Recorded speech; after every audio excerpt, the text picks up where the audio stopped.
વરસાદી માહોલ વચ્ચે આણંદના સોજિત્રા તાલુકાના પીપળાવ ગામે ચોંકાવનારી ઘટના ઘટી। ગામની હાઈસ્કૂલમાં 10 ફૂટ લાંબો મહાકાય મગર એકાએક ઘૂસી આવ્યો, જેને જોતા જ સ્થાનિકોમાં અને શાળા તંત્રમાં ડરનો માહોલ ફેલાઈ ગયો। ઘટનાની ગંભીરતાને જોતા તરત જ વન વિભાગને જાણ કરાઈ હતી। વન વિભાગે શાળાની અંદર ઘૂસી ગયેલા મગરનું રેસ્ક્યુ કરી તેને કુદરતી વાતાવરણમાં મુક્ત કર્યો હતો, જે બાદ સ્થાનિકોએ પણ રાહતનો શ્વાસ લીધો હતો। આ દ્રશ્યો જુઓ મગરના।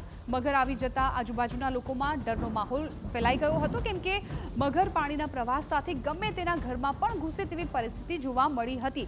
ગામની સ્કૂલમાં મગર અચાનક જ આવી ચડ્યો હતો, જેને કારણે લોકોમાં ફફડાટ ફેલાઈ ગયો હતો, ડરનો માહોલ ફેલાઈ ગયો હતો। 10 ફૂટ વિશાળકાય આ મગર, જેને જોઈને લોકો ડરી ગયા હતા અને હવે આ મગરને તો સુરક્ષિત સ્થળે ખસેડવામાં આવ્યો, પરંતુ હવે અન્ય કોઈ આ પ્રકારે મગર ના આવી જાય તે પ્રકારની સ્થિતિ સ્થાનિકો માટે હવે ચિંતાજનક બની રહેશે અને એક ડર સાથે હવે ત્યાંના લોકો રહી રહ્યા છે।